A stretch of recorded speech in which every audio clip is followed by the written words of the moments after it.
तो इकोनॉमिक्स जैसे सुनते हैं आप लोग, इकोनॉमिक्स क्या होता है? इकोनॉमिक्स सुने होंगे, कई बार सुने होंगे वर्ड। अर्थशास्त्र, हो तो हिंदी ट्रांसलेशन बता रहे हैं आप। मीनिंग क्या होता है? सिंपल सा अर्थशास्त्र लग गया, मतलब साइंस ऑफ मनी।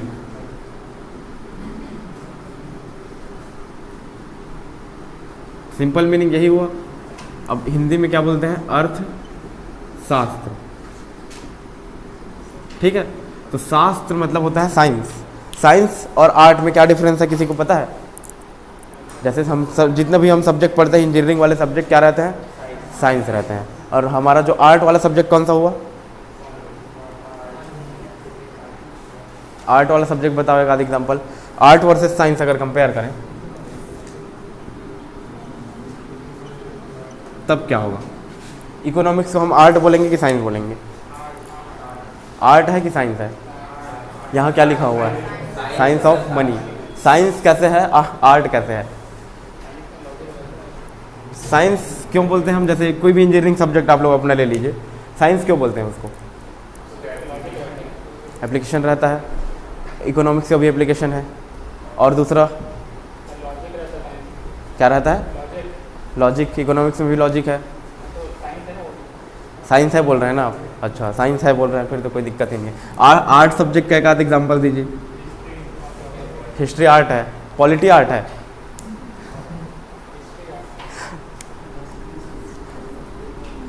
चलो एक एग्जाम्पल लिखते हैं। हिस्ट्री भी बाद में साइंटिफिक सब्जेक्ट में गिनती आएगा, अभी हिस्ट्री लिख दे रहे हैं। ठीक है, जितने भी आप सब्जेक्ट पढ़ते हैं सब साइंटिफिक सब्जेक्ट में होगा। तो जनरली इसमें क्या होता है?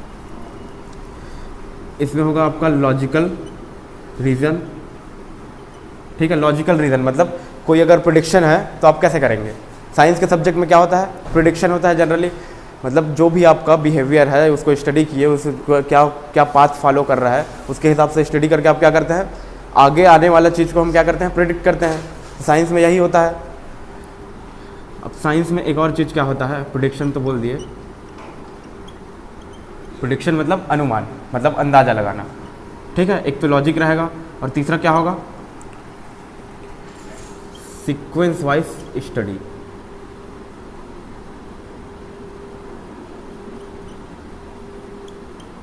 सीक्वेंस वाइज मतलब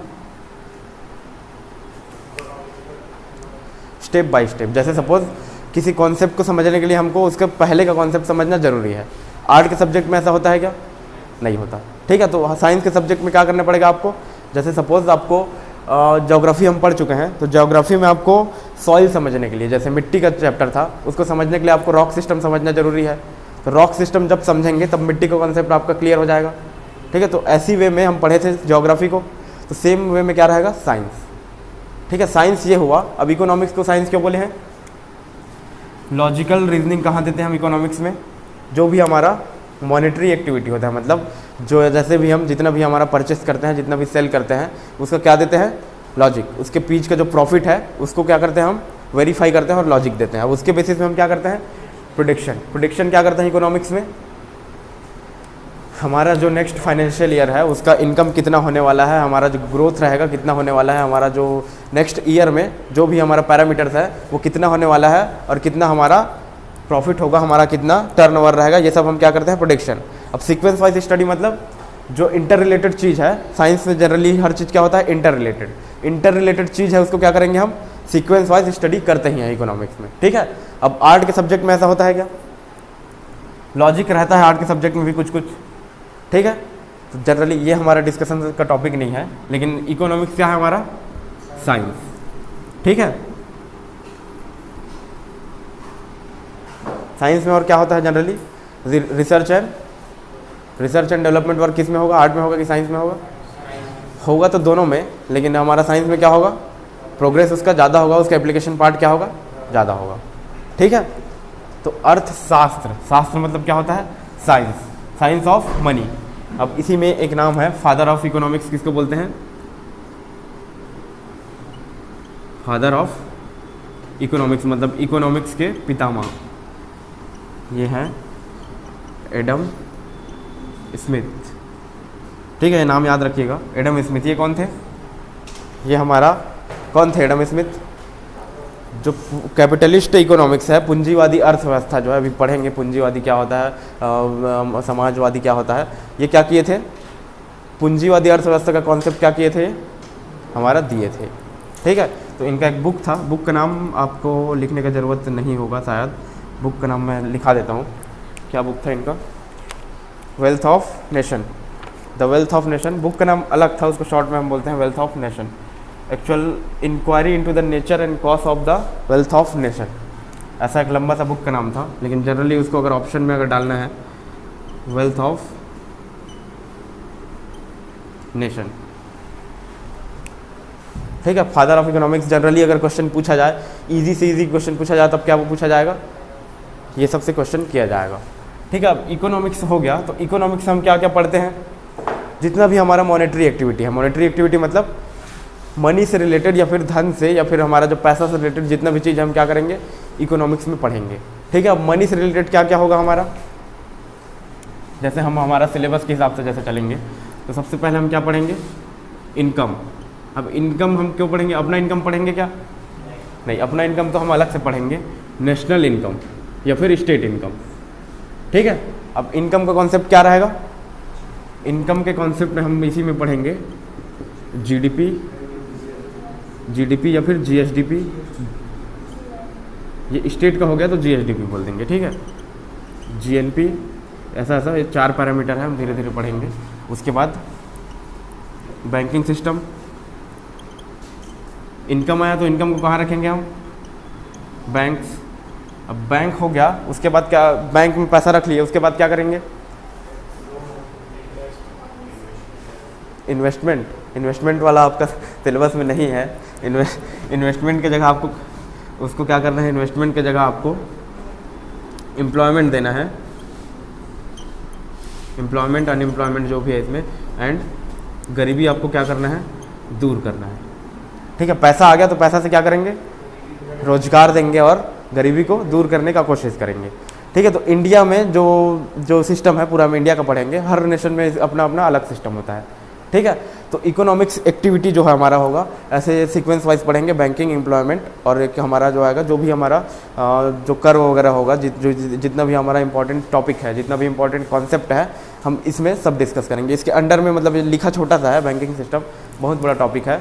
इसमें आपका मॉनेटरी पॉलिसी आएगा, हमारा बैंकिंग पॉलिसी आएगा, फिस्कल पॉलिसी आएगा, बहुत सारा इसमें छोटे छोटे टर्म्स आएंगे। जनरली क्वेश्चन क्या किए जाते हैं? छोटे छोटे टर्म्स ही किए जाते हैं। जनरली एक बार पूछा गया क्वेश्चन है फिस्कल पॉलिसी, फिस्कल पॉलिसी या फिर फिस्कल डेफिसिट, इसको हिंदी में बोलते हैं राजकोषीय नीति, ठीक है। तो फिस्कल पॉलिसी का जो निर्धारण है, इसका जो बनाने का जो मेथड है, वो कौन करता है करके एक बार क्वेश्चन पूछा गया है, ठीक है। तो धीरे धीरे बैंकिंग सिस्टम में जब आएंगे, जो इंडिया का इकोनॉमिक पॉलिसी है, धीरे धीरे हम उसको क्या करेंगे? डिस्कस करेंगे। क्वेश्चन ऐसे ही पूछा जाएगा, राजकोषीय नीति क्या होता है, जैसे इसमें पूछ दिया गया। और इसको क्या बोलते हैं? पूंजीवादी अर्थव्यवस्था क्या है? पूंजीवादी, समाजवादी और मिक्स, 3 टाइप का हमारा क्या होता है? इकोनॉमिक सिस्टम होता है, ठीक है। और दूसरे में देखें तो open, closed, semi open, semi closed, ठीक है। तो यहीं से हम इकोनॉमिक्स के टाइप को एक बार देखते हैं, ठीक है। क्या क्या पढ़ेंगे क्लियर हो रहा है इकोनॉमिक्स में? जितना भी हमारा मनी से रिलेटेड चीज़ है, सब कुछ हम इसमें पढ़ेंगे। अब सब कुछ पढ़ने का समय है क्या हमारे पास? नहीं है। जितना हमारा एग्ज़ाम से रिलेटेड चीज़ है, हम वही पढ़ेंगे, ठीक है। तो सिलेबस में आपका क्या क्या है, एक बार मैं क्लियर कर देता हूँ। बहुत कुछ इसका आपका करंट अफेयर के पार्ट में क्लियर होगा, लेकिन करंट अफेयर आप अगर नहीं जा रहे हैं उतना, तो कोई दिक्कत नहीं है उसमें।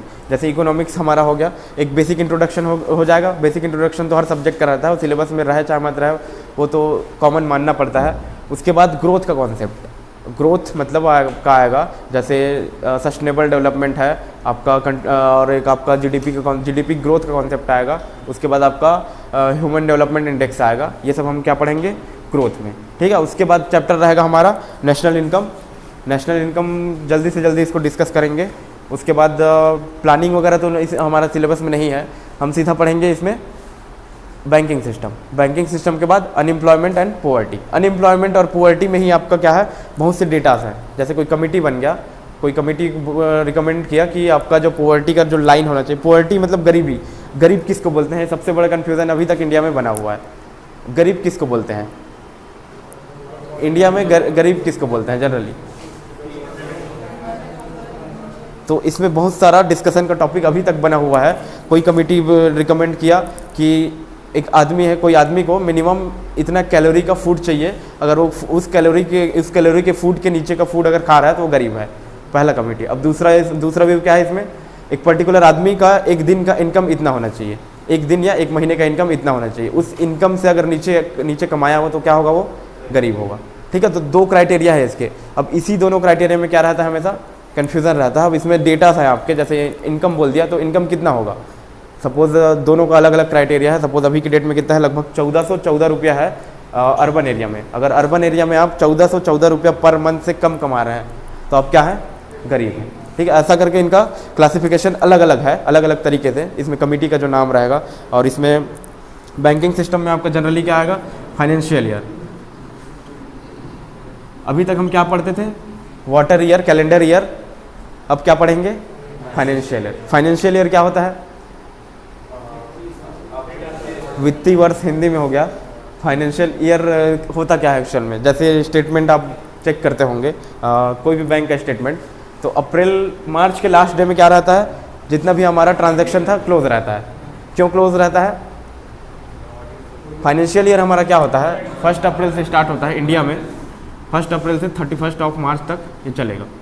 ठीक है, तो 31 मार्च को आपका क्या रहेगा, पूरा ट्रांजैक्शन आपका बंद रहेगा। क्यों बंद रहेगा, क्योंकि पूरे साल का आपका ट्रांजैक्शन को एक जगह कंपाइल करके आपका रिपोर्ट भेजा जाता है। ठीक है, तो फाइनेंशियल ईयर का कॉन्सेप्ट हमारा 1 अप्रैल से स्टार्ट होता है। इसको 1 जनवरी से क्यों नहीं किए, क्या ये एक्चुअल में जो सिस्टम हमारा पुराना लगा हुआ है, जैसे आरबीआई का फॉर्मेशन हुआ था, आरबीआई का जो वर्किंग है 1 अप्रैल से ही स्टार्ट हुआ था। आरबीआई कब बना था, 1934, 34, 33, 35 के एक्ट के थ्रू उसको वेरीफाई किया गया था। ठीक है, तो इसका फॉर्मेशन कब हुआ था, 34। अब जो उसका डेट था फॉर्मेशन का, डेट वगैरह बाद में देखेंगे कब फॉर्म हुआ था, उसके डेट था वो कब था, 1 अप्रैल। ठीक है, तब से वो क्या हो जा रहा है, अभी तक चले जा रहा है। अब एक कमेटी था बीच में, शंकराचार्य कमेटी था, वो क्या रिकमेंड किया, इसको 1 जनवरी से मतलब कैलेंडर ईयर से ओवरलैप कर दिया जाए। तो ओवरलैप कर देंगे तो क्या हमारा क्या जितना भी काम क्या हो जाएगा, इजी हो जाएगा। जनरली हम फाइनेंशियल ईयर को कैसे लिखते हैं, 20, 21, 22 इस फॉर्मेट में लिखते हैं। जैसे अभी का फाइनेंशियल अगर लिखना हो हमको 22, 23 ऐसे लिखेंगे। क्यों, 22 का अप्रैल, 23 का मार्च। ठीक है, तो 2 ईयर इसमें कंबाइन होता है, तो इस फॉर्म में लिखना पड़ता है। अगर इसको इस फॉर्म में ओवरलैप कर दिया जाए कैलेंडर ईयर के साथ, तब क्या होगा, डायरेक्ट 22, 23 ऐसा डायरेक्ट चलेगा। ठीक है, तो ये अगर कर दे तो क्या होगा, हमारा जितने भी हमारे पॉलिसीज़ हैं, जितने भी हमारे रूल्स रेगुलेशन हैं, सब में क्या करना पड़ेगा, चेंजेस करना पड़ेगा। हमारा सिस्टम जो हमारा इसको अडॉप्ट कर चुका है, अब उसको क्या करना पड़ेगा, हमको चेंज करना पड़ेगा। ठीक है, तो चेंज करने के प्रोसेस में है अभी, हो सकता है चेंज हो जाए अगले कुछ सालों में, तो आपको फाइनेंशियल ईयर ऐसे टाइप लिखना नहीं पड़ेगा। ठीक है, फिर उसके बाद आपका एक टर्म आता है इकोनॉमिक बाउंड्री, जियोग्राफिकल बाउंड्री, आप पॉलिटिकल बाउंड्री, और क्या पढ़े थे आप, नेचुरल बाउंड्री। अब क्या पढ़ेंगे, इकोनॉमिकल बाउंड्री। इकोनॉमिकल बाउंड्री क्या होता है, देखिए इसमें थोड़ा अच्छा कॉन्सेप्ट है ये हमारा क्या हुआ, ये हमारा हुआ, सपोज पूरा बना देते हैं, ये हुआ हमारा पॉलिटिकल बाउंड्री। मान लो ये पॉलिटिकल बाउंड्री है, ठीक है। अब पॉलिटिकल बाउंड्री ये हुआ, तो हमारा इकोनॉमिक बाउंड्री कहाँ से कहाँ तक होगा, इकोनॉमिक बाउंड्री सेम होगा कि अलग होगा, कैसे अलग होगा, सी साइड में ज़्यादा होगा, एग्जैक्टली। सपोज ये हमारा कैपिटल जोन है, कैपिटल रीजन है, दिल्ली है, ठीक है। तो दिल्ली में क्या होगा, एम्बेसी समझते हैं, मतलब जो दूसरे देश का क्या होता है हमारा, सपोज इंडिया है, दूतावास जो होता है, हिंदी में बोल रहे हैं, इंडिया है, तो इंडिया अपने सिटीजन्स के लिए, जैसे इंडियन क्या रहते हैं, श्रीलंका में भी इंडियंस रहते हैं, अमेरिका में भी इंडियंस रहते हैं, कनाडा में भी इंडियंस रहते हैं, ठीक है। तो उनके लिए क्या करेगा, एक हाउस इस्टेब्लिश करेगा जहाँ से उनका जो पूरा ग्रीवेंस रहेगा, उनका जो भी प्रॉब्लम्स रहेगा वहाँ से क्या होगा, कवर या फिर क्लियर हो जाएगा, ठीक है। जितने भी इंडियन यूएसए में है उनके लिए क्या रहेगा, हमारा एम्बेसी रहेगा, दूतावास रहेगा। तो ये क्या करेगा, यहाँ के लोगों को सपोर्ट प्रोवाइड करेगा, ठीक है। सपोर्ट कैसे, इनका अगर कुछ दिक्कत है वीज़ा वगैरह का या फिर वहाँ रहने वहने में या फिर, तो उनको क्या करेगा, ये उनका जो भी प्रॉब्लम है उसका क्या करेगा, सॉल्यूशन प्रोवाइड करेगा। तो इंडिया में भी अदर कंट्रीज़ के एम्बेसी होंगे, तो इंडिया में भी जितने एम्बेसीज होंगे, सपोज़ दिल्ली एम्बेसी कहाँ होता है जनरली, कैपिटल में, तो दिल्ली के आसपास सपोज मैं यहाँ कितना 1 2 3 4 5 एम्बेसी अगर यहाँ लोकेट किया हूँ, ठीक है। अब इसके बाद आ गया हम, ये हमारा सी जोन में आ गए, ठीक है। अब सी जोन में भी हमारा 2 ऐसे एक और आगे जाएंगे। पहला लाइन होता है हमारा 12 नॉटिकल माइल। नॉटिकल माइल समझते हैं, सर्वे में पढ़े होंगे आप, सर्वे चल ही रहा है ना आप लोग का, तो सर्वे में आपका एक वो कॉन्सेप्ट आता है लाइट हाउस वाला। सी में जब भी डिस्टेंस मेज़र करते हैं तो किस में मेज़र करते हैं, नॉटिकल माइल्स में। ये वाला एक एकदम कॉमन क्वेश्चन आता है सर्वे में आपका, जैसे कोई अर्थ सरफेस है, यहाँ से आप आपसे व्यू कर रहे हैं, यहाँ कोई लाइट हाउस है या फिर कोई शिप है, तो कितने किलोमीटर बाद वो विजिबल होगा, ऐसा कॉमन टाइप का क्वेश्चन आता है। क्वेश्चन ऐसा पता है, तो यहाँ जो आप देखते हैं डिस्टेंस, जनरली आप क्वेश्चन का फॉर्मेट देखेंगे तो डिस्टेंस लिखा रहता है जैसे 20 n माइल्स, ठीक है। सपोज अगर आपका दिया है डिस्टेंस दिया हुआ है, आपको हाइट निकालना है, तो डिस्टेंस कितना दिया रहता है, नॉटिकल माइल्स में। तो नॉटिकल माइल्स क्या होता है, नॉटिकल एक यूनिट है, माइल्स का एक अप्रॉक्सीमेटली 1.8 किलोमीटर इसमें होता है, 1.8 किलोमीटर एक नॉटिकल माइल में, ठीक है। तो सी में जब भी डिस्टेंस मेजर करेंगे तो क्या यूज़ करेंगे, नॉटिकल माइल। और सी में अगर डेप्थ मेजर करना है तो क्या यूनिट यूज़ करते हैं, सी में डेप्थ अगर नाप रहे हैं तो मीटर में नापेंगे, जनरली मीटर में नाप लेते हैं, लेकिन क्या स्टैंडर्ड यूनिट क्या है, फैदम। सी में अगर मेज़र करना है, फैदोमीटर करके एक डिवाइस होता है, वहाँ से सी का डेप्थ मेज़र करते हैं हम, ठीक है। हाइड्रोमेट्रिक सर्वे जब आप पढ़ेंगे, हाइड्रोमेट्रिक सर्वे, तब ये सब आप उसमें क्लियर हो जाएगा। तो ये हमारा जो जोन होता है, ये वाला 200 नॉटिकल माइल्स, ठीक है। अब 2 जोन में क्यों डिवाइड किया गया है इसको, ये बोलते हैं, ये वाला जो लास्ट हमारा जोन है, एक्सक्लूसिव इकोनॉमिक जोन। अब इसी को हम क्या बोलते हैं, इंडिया का इकोनॉमिक बाउंड्री, ठीक है। तो कोस्ट से हमारा कितना माइल्स पे होगा, 200 नॉटिकल माइल्स पे, ठीक है। कोस्ट से 200 नॉटिकल माइल्स पे क्या आ जाएगा, हमारा इकोनॉमिक बाउंड्री, ठीक है। अब कोस्ट यहाँ हो गया, यहाँ हमारा क्या है, अंडमान एंड निकोबार है, तो यहाँ हमारा जो बाउंड्री है कैसे जाएगा, यहाँ से ये, यहाँ से 200 नॉटिकल माइल्स ले लेगा, ठीक है। क्लियर है इकोनॉमिक बाउंड्री। अब इसी पे डिस्प्यूट किसके साथ है, चाइना के साथ, ठीक है। चाइना के साथ क्या होता है, साउथ चाइना सी जो डिस्प्यूट है, 9 फिंगर आइलैंड, 7 फिंगर आइलैंड आप लोग सुने होंगे न्यूज़ में।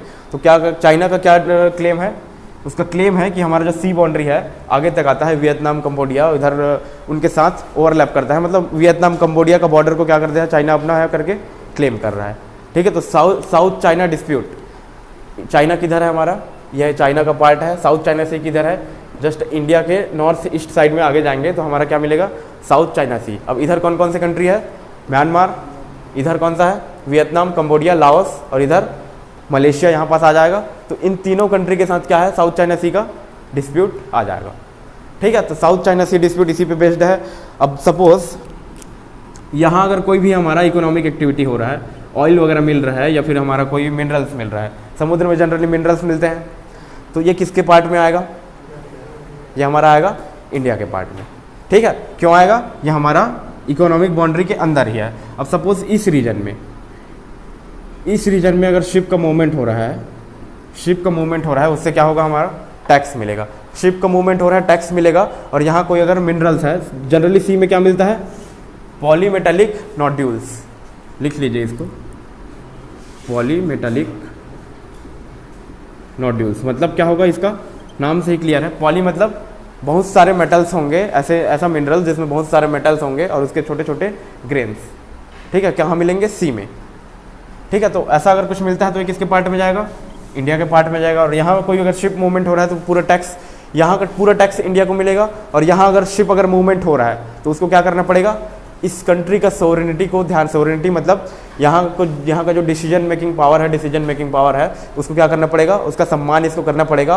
और जिस भी कंट्री का शिप है वहाँ अपने फ्लैग को नीचे करेगा और इस कंट्री के फ्लैग को ऊपर करते हुए यहाँ से पास करेगा। ठीक है, ये होता है हमारा एक्सक्लूसिव इकोनॉमिक जोन।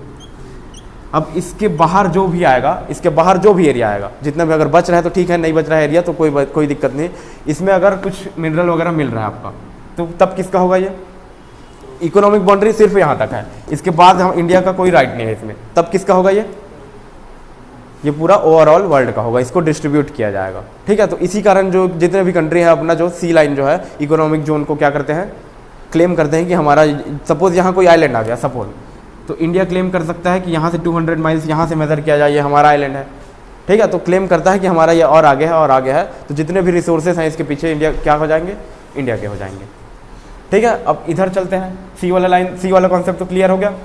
अब यहाँ चलते हैं, जैसे यहाँ का जो ज्यूरिसडिक्शन है, यहाँ जो जैसे एम्बेसी है तो वहाँ इंडिया का रूल फॉलो होगा क्या, इंडिया के लॉस वगैरह यहाँ काम करेंगे, नहीं करेंगे।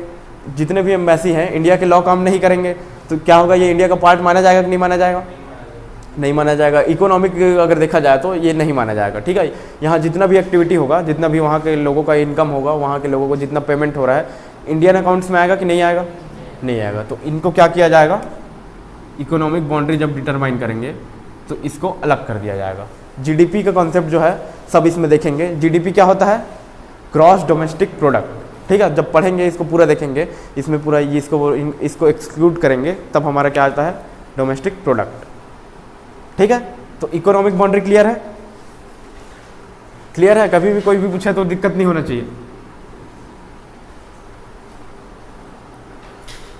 3 बाउंड्री है। नाम, ये हमारा, ये आपका जो कोस्ट लाइन बाउंड्री है, यहाँ सपोज एक और बाउंड्री होता है, एक सेकंड रुकना, नाम मैं आपको एग्जैक्ट नाम देता हूँ, एक्सक्लूसिव इकोनॉमिक जोन, जो आप बस इसको याद रखिए। और जो सेकंड वाला लाइन है उसका नाम मैं देता हूँ अभी आपको,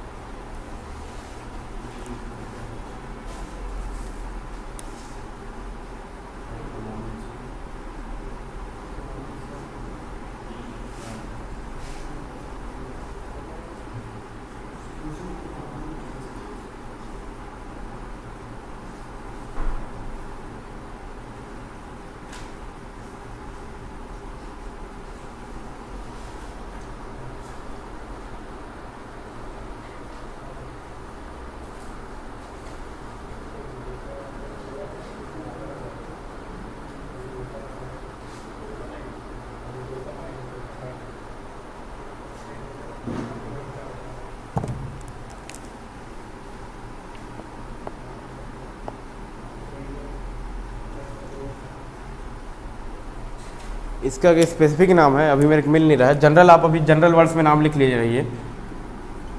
ये आपका होगा, या टेरिटरी है तो ये आपका यहाँ तक को बोलेंगे टेरिटोरियल बाउंड्री। ये जनरल वर्ड्स में है, कल की क्लास में इसका जो स्पेसिफिक नाम है मैं आपको देता हूँ। ये आपका बोलते हैं इस वाले को, ये कोस्ट से नापते हैं 200 माइल। ठीक है, तो ये आपका हो जाएगा एक्सक्लूसिव इकोनॉमिक जोन।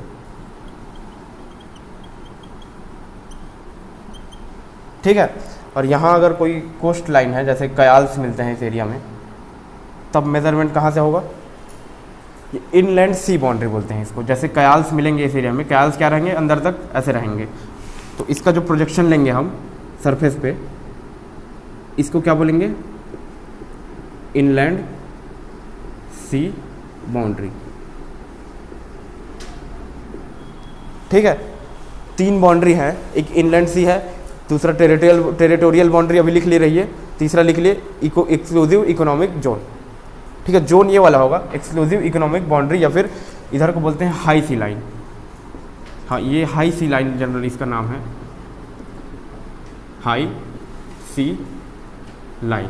ठीक है, इधर के अगर एरिया में जाएंगे तो क्या बोलेंगे, इसको हाई सी बोलेंगे, तो इसको क्या बोलेंगे, हाई सी लाइन। और हाई सी लाइन और टेरिटोरियल बाउंड्री के बीच का जो जोन है इसको क्या बोलेंगे, एक्सक्लूसिव इकोनॉमिक जोन। हाँ बाई एयर नहीं, इसको जनरली एयर से ही मेजरमेंट करेंगे, अगर इस सरफेस पे भी नापे तो सेम रहता है, ठीक है। कोस्ट लाइन जो है कोस्ट लाइन से नापेंगे, इतना वो रहता है, ठीक है। इसी पे क्या जो होता है आपका एयर बाउंड्री भी इसी से डिटरमाइन होता है। अगर इस जोन पे अगर कोई एयरक्राफ्ट मूवमेंट कर रहा है तो उसका टैक्स कहाँ मिलेगा, इस कंट्री को मिलेगा, ठीक है।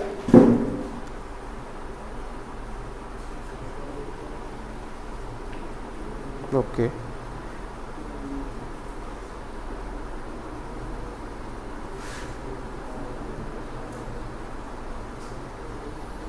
टेरिटोरियल सी contiguous zone, exclusive economic zone, हाँ इंटरनल वाटर्स, हाँ यही कॉन्सेप्ट है जो बता रहा हूँ। एक्सक्लूसिव इकोनॉमिक जोन जो है आपका आगे रहेगा, कंटेजियस जोन जो है आपका ट्रांजिशन जोन रहता है, ठीक है। इन दोनों के बीच का जो ट्रांजिशन जोन रहेगा वो कंटेजियस जोन में आएगा, ठीक है आपका, ठीक है। जनरली उसको आप अभी उतना मत देखिए, जो आपका कन्वेंशन हुआ था इंटरनेशनल सी कन्वेंशन बोलते हैं जिसको, यूनाइटेड नेशन का एक बॉडी है, सी कन्वेंशन हुआ था, उसमें 2 ही चीज़ को रेटिफाई किया था। आगे चल के ये क्या हुआ, तीसरा चीज़ हमारा बाद में ऐड हुआ है, ट्रांजिशन वाला जोन, ठीक है। जो कन्वेंशन मेन है उसमें ये और ये 2 ही चीज़ रेटिफाइड है।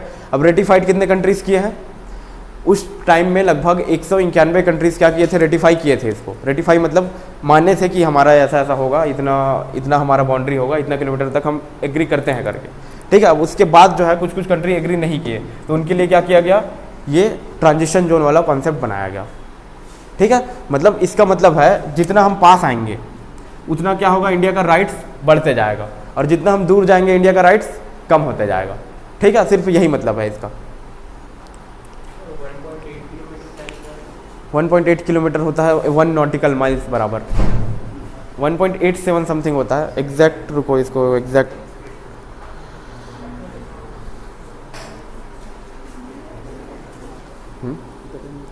ये बस हो गया है, हाँ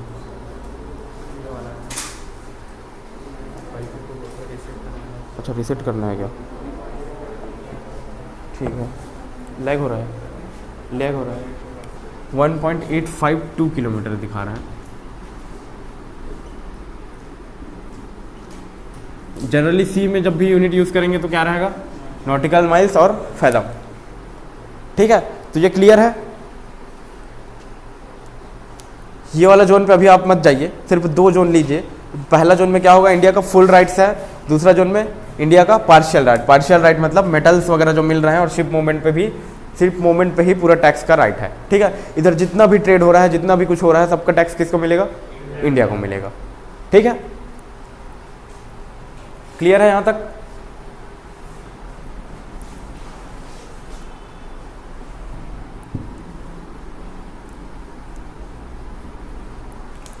उस ट्रीटी का नाम था शायद यूनाइटेड नेशन CLOS, ठीक है, कन्वेंशन ऑन लॉ ऑफ सी, ऐसा करके ट्रीटी था। ये हुआ था अप्रॉक्सीमेटली 1960s के आसपास हुआ था, 60s या फिर 70 में।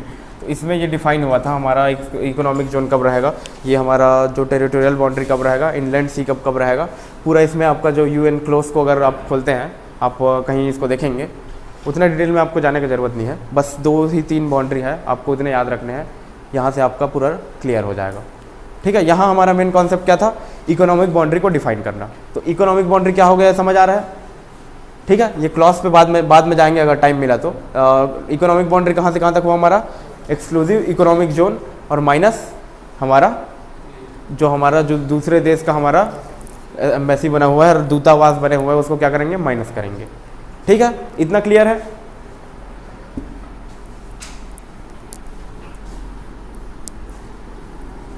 अब ये कॉन्सेप्ट हमारा जो लैंड बाउंड्री था इधर, इसमें आएगा क्या, नहीं आएगा। यहाँ जो पॉलिटिकल बाउंड्री है वही क्या है, हमारा इकोनॉमिकल बाउंड्री है।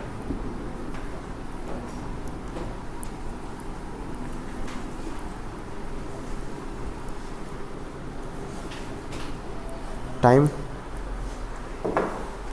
एक लास्ट चीज़ अभी देख लेते हैं इकोनॉमिक्स का टाइप, फिर उसके बाद क्या करेंगे, बाकी जो कॉन्सेप्ट जो है कल की क्लास में करेंगे, ठीक है। तो इकोनॉमिक्स जनरली आप लोग सुनते ही होंगे, टाइप्स ऑफ इकोनॉमिक सिस्टम लिखो, ज़्यादा बेटर रहेगा। पहला क्या लिखते हैं, कैपिटलिस्ट पूंजीवादी, दूसरा क्या लिखते हैं, सोशलिस्ट, समाजवादी, तीसरा क्या लिखते हैं, मिक्स्ड। ठीक है, अब इन दोनों तीनों में इंडिया कौन सा इकोनॉमिक सिस्टम है, मिक्स्ड है। कैसे,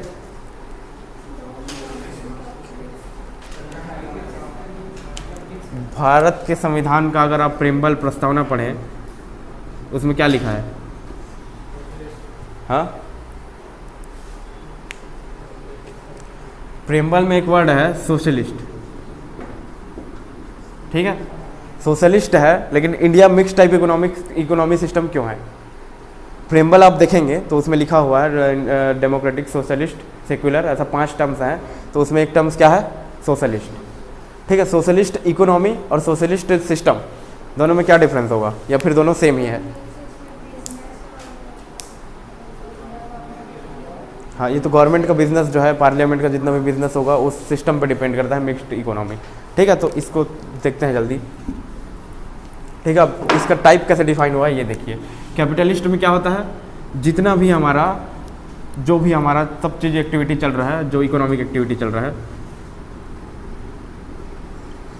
इसका कंट्रोल किसके हाथ में रहेगा, कंट्रोल के बेस्ड में इसको क्लासीफाई किए। कंट्रोल किसके हाथ में रहेगा, पीपल्स या फिर प्राइवेट प्लेयर्स। ठीक है, अगर ऐसे इकोनॉमी सिस्टम में आप जाते हैं, कैपिटलिस्ट में आप जाके कोई इंडस्ट्री सेट कर रहे हैं तो आपको क्या मिलेगा, इंडस्ट्री अगर आप सेट कर रहे हैं, इंडिया में क्या होता है जनरली, कुछ कुछ सेक्टर ऐसे हैं वहाँ जहाँ प्राइवेट प्लेयर्स अलाउ है, कुछ कुछ सेक्टर ऐसे हैं, जैसे हमारा हो गया डिफेंस। डिफेंस में क्या है, प्राइवेट प्लेयर्स अलाउ नहीं थे, लेकिन अभी के डेट में क्या कर रहे हैं, अलाउ किया जा रहा है। तो क्या हुआ, हमारा मिक्स टाइप हुआ। इसमें कैपिटलिस्ट में क्या होगा, सिर्फ प्राइवेट प्लेयर रहेंगे। ठीक है, सोशलिस्ट में क्या रहेंगे, सिर्फ गवर्नमेंट रहेगा, गवर्नमेंट पूरा इंडस्ट्री को कंट्रोल करेगा, पूरा इकोनॉमिक एक्टिविटी को क्या करेगा, इसमें करेगा गवर्नमेंट कंट्रोल। ठीक है, अब गवर्नमेंट पहले देखेगा कि किधर क्या डिमांड है, कैसा डिमांड है, किसको क्या चाहिए, किसको कितना चाहिए, उसके हिसाब से रेट फिक्स करेगा या फिर फ्री भी दे सकता है। उसके बाद गवर्नमेंट क्या करेगा, सप्लाई भी करेगा। ठीक है, सप्लाई करेगा किसमें, मार्केट में। अब यहाँ क्या होगा, पीपल के कंट्रोल में है, तो पीपल्स मतलब लोगों को क्या रहेगा, सप्लाई कैसे करेंगे उन लोग, मतलब मैक्सिमम बेनिफिट, जितना ज़्यादा प्रॉफिट जहाँ हो जाए वहाँ सप्लाई करेंगे। तो इन लोग क्या करेंगे, प्रॉफिट। ठीक है, उसके बाद मार्केट, दोनों का प्रोडक्ट लास्ट में मार्केट में आएगा। ठीक है, अब ये जो सोशलिस्ट सिस्टम था हमारा, ये क्या किया, गवर्नमेंट कंट्रोल्ड है। गवर्नमेंट क्या करेगा, लोगों का डिमांड को देखेगा, लोगों को कैसा चीज़ चाहिए, कितना चाहिए और कब कब चाहिए, पूरा देखेगा ये। उसके बाद क्या करेगा, सप्लाई करेगा। अब सप्लाई करेगा तो हो सकता है कि लोग, वहाँ के लोग उतने कैपेबल नहीं है कि उसका पेमेंट कर पाए, तब गवर्नमेंट क्या करेगा, उसको फ्री ऑफ कॉस्ट कर देगा या फिर सब्सिडी देगा। ठीक है, अब इसी सेम कॉन्सेप्ट इसमें अगर लगाएं, ठीक है, तो इकोनॉमिक एक्टिविटी हो रहा है, पूरा कंट्रोल किसके हाथ में रहेगा, प्राइवेट कंपनी के हाथ में। तो प्राइवेट कंपनी जहाँ डिमांड है, सप्लाई तो वहीं करेगा, लेकिन ये क्या करेगा, अगर वहाँ के लोगों के पास अगर पैसे नहीं है तो फ्री दे देगा क्या, नहीं देगा। तो बेसिक डिफरेंस क्या है, ये जो है हमारा गवर्नमेंट कंट्रोल्ड है, ये हमारा पीपल्स कंट्रोल या फिर प्राइवेट कंट्रोल्ड है। अब इसी को बोलते हैं, ये जो सप्लाई कर रहा है कभी कभी फ्री ऑफ कॉस्ट कर देगा या फिर सब्सिडी देगा, तो इसको बोलते हैं कॉन्सेप्ट ऑफ वेलफेयर, मतलब कल्याण। वेलफेयर को हिंदी में बोलते हैं कल्याण, कल्याण का सिद्धांत। और इंडिया का जो बेसिक मतलब ओरिजिन क्या है, मतलब बेसिक इकोनॉमिक सिस्टम का, वेलफेयर स्टेट, वेलफेयर मतलब कल्याणकारी राज्य। ठीक है, तो इसी के कॉन्सेप्ट पे इंडिया का पूरा इकोनॉमिक सिस्टम चलता है। अब इसी के कॉन्सेप्ट में कहीं कहीं क्या हो जाएगा, सोशलिस्ट हो जाएगा, कहीं कहीं क्या हो जाएगा, कैपिटलिस्ट। तो दोनों को क्या बोल दिए, मिक्स्ड। ठीक है, मिक्स्ड में क्या होगा, इसको बोलते हैं पूंजीवादी, इसको बोलते हैं समाजवादी, इसको बोलेंगे आप मिश्रित। ठीक है, और ये जो हमारा इकोनॉमिक एक्टिविटी में क्या क्या आएगा आपका, प्रोडक्शन मतलब उत्पादन, डिमांड, सप्लाई, आपका कंजप्शन। ठीक है, जितना प्रोडक्शन होगा, डिमांड कैसे बनेगा, जब वहाँ के लोग यूज़ करेंगे। ठीक है, अब डिमांड अगर क्रिएट हुआ तो सप्लाई करना पड़ेगा, तो सप्लाई के लिए क्या करेंगे, इंडस्ट्री लगाएंगे और जो प्रोडक्ट है उसका प्रोडक्शन करेंगे। ठीक है, प्रोडक्शन हो गया। इकोनॉमिक एक्टिविटी बहुत सारे हैं, अगर मनी का मूवमेंट हो रहा है, जो वेल्थ का मूवमेंट हो रहा है, तो क्या बोल देंगे उसको, इकोनॉमिक एक्टिविटी। ठीक है, ये क्लियर है कैपिटलिस्ट कब होगा, पूरा कंट्रोल क्या रहेगा, प्राइवेट कंपनी या फिर प्राइवेट प्लेयर्स के हाथ में रहेगा। सोशलिस्ट पूरा कंट्रोल गवर्नमेंट के हाथ में रहेगा। मिक्स्ड में दोनों रहेगा। अब अभी के डेट में कौन सा कंट्री है जो कंप्लीट कैपिटलिस्ट इकोनॉमी पे बेस्ड है? यूएसए। कंप्लीट कैपिटलिस्ट में कोई भी कंट्री अभी बेस्ड नहीं है। टाइम के साथ सब अपडेट होते गए हैं, अपना सिस्टम कहाँ शिफ्ट कर दिया है, मिक्स्ड में। ठीक है, इंडिया तो स्टार्टिंग से मिक्स्ड है, और जो सोशलिस्ट इकोनॉमी पहले कहाँ हुआ करता था, यूएसएसआर। रशिया अब हुआ है 1991 के बाद। यूएसएसआर पहले क्या था, ग्रुप ऑफ सोशलिस्ट कंट्री। तो सोशलिस्ट कंट्री में क्या था, पूरा कंट्रोल क्या था, गवर्नमेंट के हाथ में था। अब गवर्नमेंट को लगा कि यहाँ का डेवलपमेंट करना है, तब क्या करेगा, गवर्नमेंट करेगा। और गवर्नमेंट को एरिया को अगर इग्नोर कर दिया, सपोज हमारा कोई एक सपोज एरिया है, एक बड़ा सा कंट्री है, ये अगर कंट्री है, इसके इस एरिया को, बॉर्डर एरिया जहाँ एकदम पहाड़ पर्वत हैं, एकदम इनएक्सेसिबल टाइप है, इसको क्या कर दिया, ये इग्नोर कर दिया है। ठीक है, बाकी एरिया का डेवलपमेंट हो रहा है, अच्छे लेवल पे हो रहा है, सिर्फ ये एरिया क्या हो गया है, बच गया है। तो ये क्या करना चाहेगा, इस कंट्री से अलग होना चाहेगा, सेपरेट होना चाहेगा। तो इसी रीजन से क्या हुआ है, यूएसएसआर पूरा ब्रेक हुआ है। ठीक है, अब यूएसए में क्या होता है, ये कैपिटलिस्ट पे है, पूरा जो कंट्रोल है प्राइवेट कंपनी या फिर लोगों के हाथ में है। तो लोग क्या करते हैं, प्रॉफिट देखेंगे। प्रॉफिट देखेंगे तो उनका इनकम क्या रहेगा, जनरली हायर साइड रहेगा। ठीक है, प्रॉफिट अगर देख रहे हैं तो वहाँ क्या रहेगा, हायर इनकम के कारण वहाँ क्या रहेगा, डेवलपमेंट का जो लेवल रहेगा या फिर ग्रोथ रहेगा, डेवलपमेंट एंड ग्रोथ जो रहेगा जनरली क्या रहता है, हाई रहता है। ठीक है, ग्रोथ और डेवलपमेंट दो अलग अलग कॉन्सेप्ट है। ग्रोथ क्या होता है, डेटा अगर शो कर दिया, जैसे हमारा ग्रोथ कितना है 10%। ठीक है, 10% ग्रोथ हो रहा है, मतलब हमारा सपोज एक साल में, सपोज पिछले ईयर में 100 रुपये अगर कोई कमाया था, तो 10% ग्रोथ हुआ, तो अगले साल में कितना कमाएगा, 110 रुपये कमाया। ठीक है, अब 110 रुपये कमाया, उसका इनकम क्या हुआ, 10 रुपये बढ़ गया, लेकिन उसका डेवलपमेंट क्या है, डेवलपमेंट सपोज उसके पास पिछले ईयर में क्या था, एक कार था, एक घर था, सिर्फ 2 चीज़ था। अब उसके अगले ईयर में क्या हुआ, नहीं, अगले ईयर में भी सिर्फ सेम है, उसके पास एक ही कार है, एक घर है, तब क्या करेगा वो, उसका डेवलपमेंट लेवल क्या हुआ, सेम रहा। तो इनकम बढ़ रहा है, लेकिन उसका डेवलपमेंट लेवल क्या हो रहा है, नहीं बढ़ रहा है। ठीक है, तो यही चीज़ जो है ह्यूमन डेवलपमेंट इंडेक्स का कॉन्सेप्ट आएगा। तो दोनों चीज़ को अगर मैच करके जाएंगे तब क्या होता है, human development index, overall development बोलते हैं जिसको। ठीक है, तो ये तीनों टाइप क्लियर है, कब कैपिटलिस्ट होगा, कब सोशलिस्ट होगा, कब मिक्स्ड होगा, कंट्रोल पर डिपेंड है। अगर गवर्नमेंट कर रहा है तो सोशलिस्ट, अगर प्राइवेट प्लेयर्स या फिर खुद आदमी कंट्रोल कर रहा है तो कैपिटलिस्ट, और दोनों मिल के कंट्रोल कर रहे हैं तो मिक्स्ड। क्लियर है?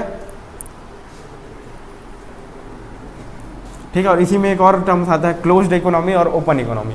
क्लोज्ड मतलब क्या होगा, क्लोज्ड मतलब बाहर का जो इन्वेस्टमेंट है, बाहर का जो इन्वेस्टमेंट है, अदर कंट्री का जो इन्वेस्टमेंट है, एफडीआई बोलते हैं जिसको, फॉरेन डायरेक्ट इन्वेस्टमेंट। एफडीआई जो है अलाउ नहीं है। अगर जैसे इंडिया पहले क्या था, 1991 के पहले यहाँ जो मतलब जो नेशनल इंटरनेशनल इन्वेस्टमेंट था अलाउ नहीं था, उसके बाद से अलाउ हुआ है। तो अलाउ नहीं है तो पहले क्या था, इंडियन इकोनॉमी क्लोज्ड सिस्टम था, मतलब यहाँ जितना भी इन्वेस्टमेंट होना है सिर्फ इंडिया वाले करेंगे। अब 91 के बाद क्या हो रहा है, ओवरऑल अदर कंट्री से भी हमारा इन्वेस्टमेंट चालू हो गया है। अब इसी को क्या बोलते हैं हम, ग्लोबलाइजेशन। ग्लोबलाइजेशन मतलब एक प्लेस है उसको ग्लोब के हर कोने से कनेक्ट करना।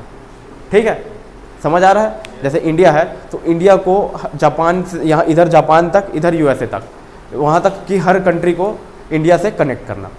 ठीक है, तो इसी से कॉन्सेप्ट आया था एलपीजी, लिबरलाइजेशन। लिबरलाइजेशन यहाँ पढ़े हुए थे इंडस्ट्री में।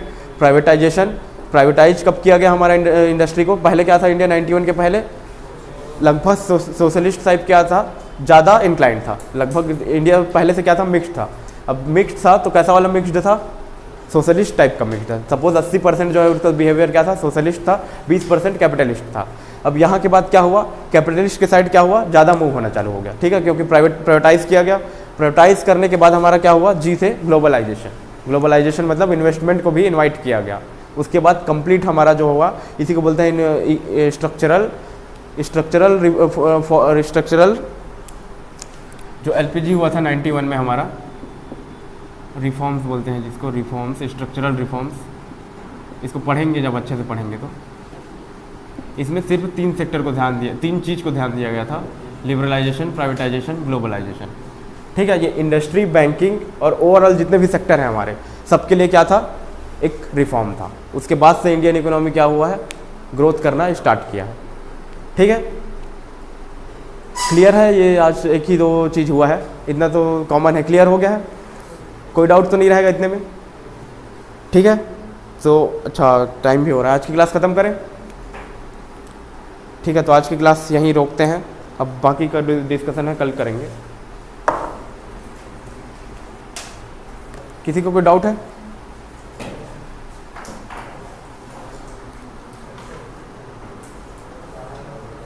हर टॉपिक के